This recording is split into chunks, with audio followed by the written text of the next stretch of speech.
Eu saúdo os irmãos com a graça e a paz do Senhor Jesus Cristo. Bom dia. Amados, hoje entramos no terceiro dia de exposições do livro de Neemias. E hoje eu irei expor do capítulo 8 até o capítulo 10. No capítulo 8, dos versos 1 até o 8, nós iniciamos no verso 1 com a expressão todo o povo. Isso indica a reunião de todas as cidades e da zona rural de Judá. A praça, provavelmente, localizava-se entre a área sudeste do templo e o muro oriental. O líder, nesse caso, era o escritor, Esdras. Essa é a primeira vez que o escriba é mencionado no livro de Neemias. O povo instruiu Esdras a pegar o livro da lei, o qual ele havia levado para Jerusalém 13 anos antes. O que era restrito ao estudo particular entre homens instruídos tornou-se público para todos. Nas Escrituras, geralmente as mulheres estão implicitamente presentes nas reuniões de grupos. Aqui, elas são mencionadas explicitamente. Todos os que tinham capacidade para compreender, crianças com mais idade, assim como adultos, reuniram-se no primeiro dia do 7º mês. O muro havia sido concluído no 25º dia do 6º mês, segundo o verso 15 do capítulo 6 de Neemias. Então esse evento aconteceu apenas poucos dias após a conclusão da obra. As reuniões e festivais de Israel, no meio do ano, foram realizadas durante o 7º mês, conforme Levítico capítulo 23, versos 24, 27 e 34. Então essa foi uma ocasião apropriada para reunir as pessoas para celebrar a conclusão do muro reconstruído. A mesma época do ano havia sido escolhida para a dedicação do altar reconstruído mais de 90 anos antes. Observe Esdras capítulo 3, versos de 1 a 6. A pedido do povo, Esdras, auxiliado por alguns levitas, leu a lei e a explicou ao povo por aproximadamente 6 horas.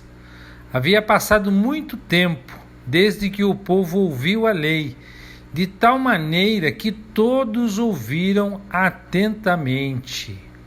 Dos versos 9 a 12 do capítulo 8, uma vez que o povo compreendeu a palavra de Deus, chorou, ouvindo os altos padrões da lei e reconhecendo sua baixa posição diante do Senhor, os judeus se converteram.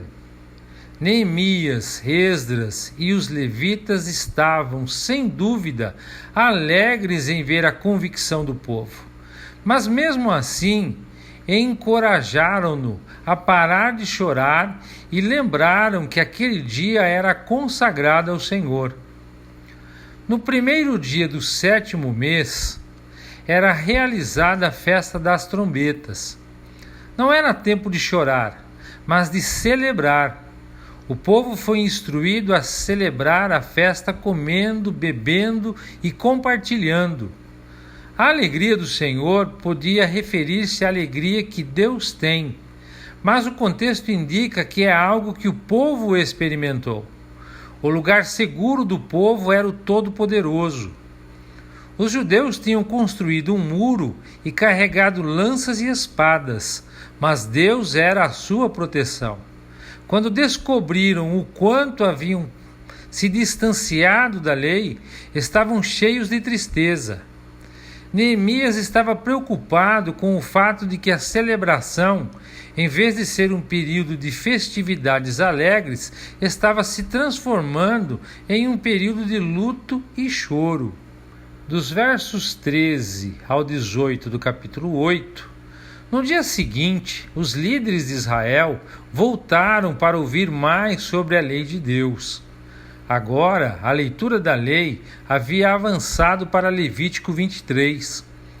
Os ouvintes descobriram que deviam observar a festa dos tabernáculos no 15º ao 22º dia do 7º mês. Durante esse tempo, o povo viveria em cabanas feitas de galhos novos de árvores frutíferas e palmeiras. Essas habitações seriam espalhadas nos pátios, nas ruas, nas praças públicas e nos terraços das casas. Nenhum trabalho secular seria realizado durante essa celebração. Essa festa era observada em memória dos ancestrais que viveram em cabanas, tendas, depois do Êxodo. A cabana não era um símbolo de miséria, mas de proteção, preservação e abrigo. O povo observou a festa dos tabernáculos de acordo com a lei. Aqueles que viviam na cidade fizeram cabanas nos terraços de suas casas ou em seus pátios. Os sacerdotes e os levitas montaram suas tendas nos átrios da casa do Senhor. O povo da zona rural fez suas cabanas na rua, diante da porta das águas e da porta de Efraim. Isso levou, por sua vez, a uma celebração nacional em larga escala da festa dos tabernáculos. No capítulo 9, dos versos 1 a 5, 2 dias após o término da festa dos tabernáculos, que durou do 15º dia até o 22º dia do mês, o povo se reuniu para outra leitura da lei. Depois disso veio um tempo de confissão e adoração liderado pelos levitas. Dos versos 6 a 8, a oração começou exaltando a Deus como grande Criador e louvando-o por escolher Abraão e fazer sua aliança com ele. Dos versos 9 ao 15, Deus foi fiel ao seu povo durante todas as suas provações, tanto no Egito como no deserto. Dos versos 16 ao 25 do capítulo 9, tem a expressão porém eles. Essas palavras demonstram um surpreendente contraste com a descrição das ações de Deus nos versos de 9 a 15. O pecado dos israelitas foi agirem soberbamente, ou seja, comportando-se em relação a Deus da mesma maneira como o Egito se comportou em relação a eles. A principal referência aqui é a revolta de Israel contra o Senhor em Cádiz, que está lá em Números capítulo 13 e 14. Essa rebelião foi tão longe que os israelitas levantaram um chefe para levá-los de volta ao Egito. Porém tu. Essa expressão contrasta com o porém eles, escrita no início do verso 16. Perdoador significa repleto de perdão, tardio em irar-se. Essa expressão traduz uma expressão idiomática hebraica que significa longo de nariz, que tem o mesmo significado de demorar a perder a paciência. Beneficência, que quer dizer amor leal, é muito usada no livro de Salmos. Em virtude da lealdade e constância divinas, o Altíssimo não desamparou o seu povo. O poeta descreve a fidelidade de Deus para com os israelitas, apesar do comportamento desprezível deles. O bezerro de fundição é uma referência ao ato de rebelião descrito em Êxodo 32. E a multidão das tuas misericórdias descreve sentimentos profundos, como os de uma mãe para com seu filho. Mesmo quando eles se rebelaram contra o Senhor, ele os perdoou e os trouxe para a terra prometida. Nos versos 26 ao 31 do capítulo 9, ainda assim as pessoas eram rebeldes e ainda assim Deus as perdoou, mas eles continuaram em sua desobediência. No final, depois de muitas derrotas e muita opressão, eles foram levados cativos para terras estrangeiras, para que Deus pudesse humilhá-los e levá-los ao arrependimento.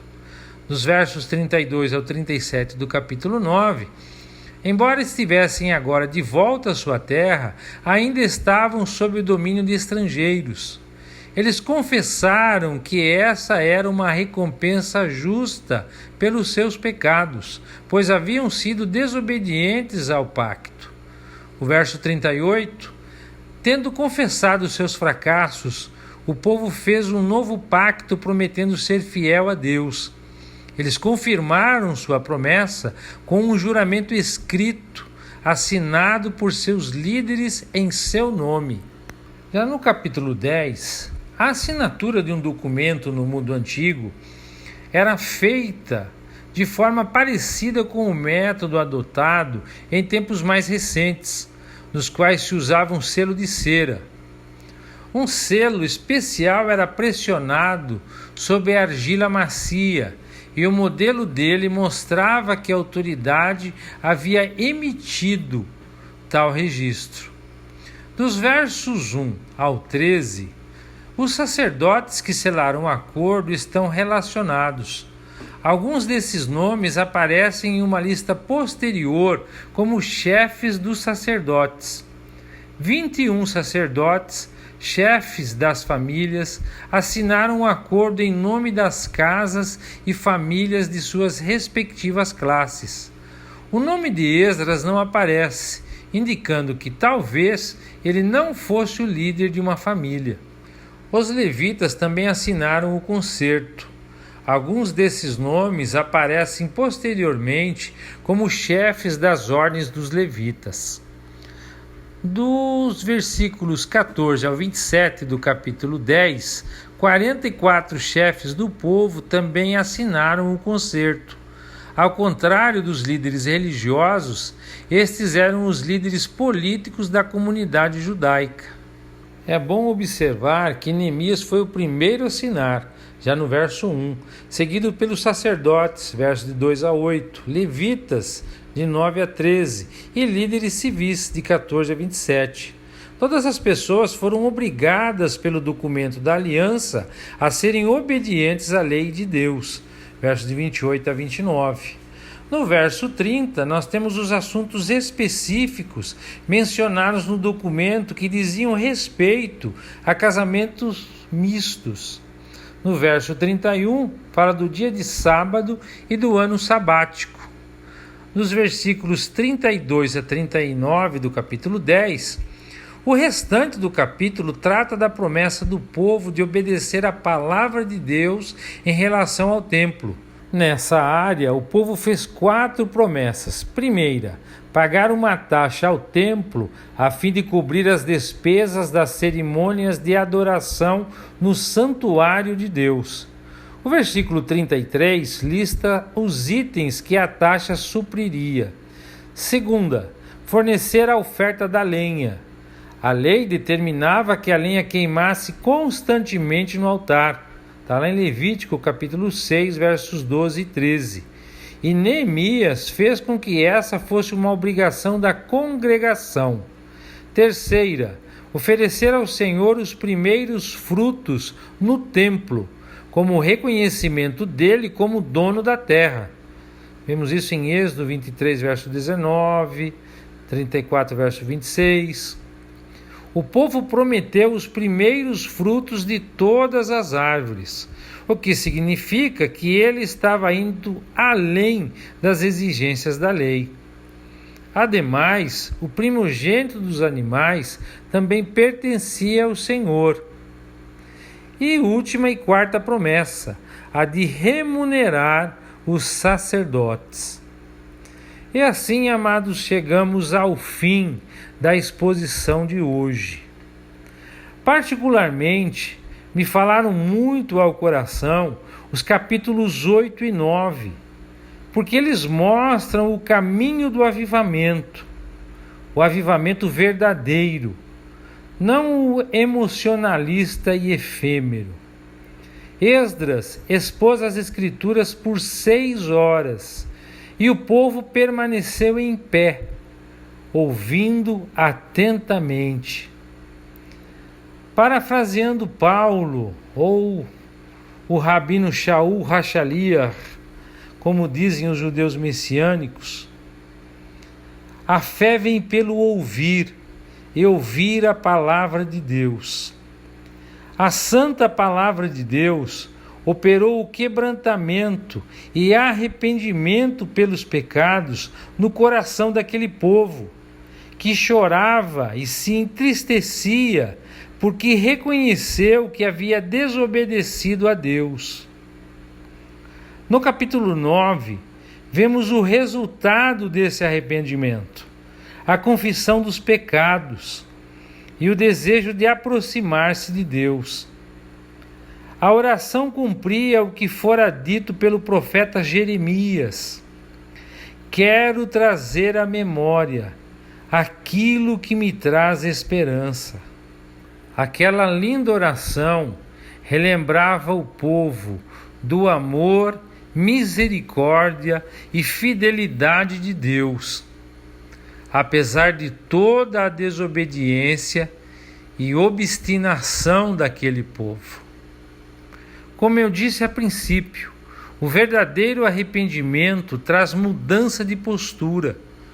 O povo renovou sua aliança com o Deus Altíssimo, comprometendo-se ser fiel a Ele e servi-lo de todo o coração. Qualquer avivamento que não traz mudança de comportamento não é avivamento, é enganação. Que Deus os abençoe e até amanhã, se Deus quiser.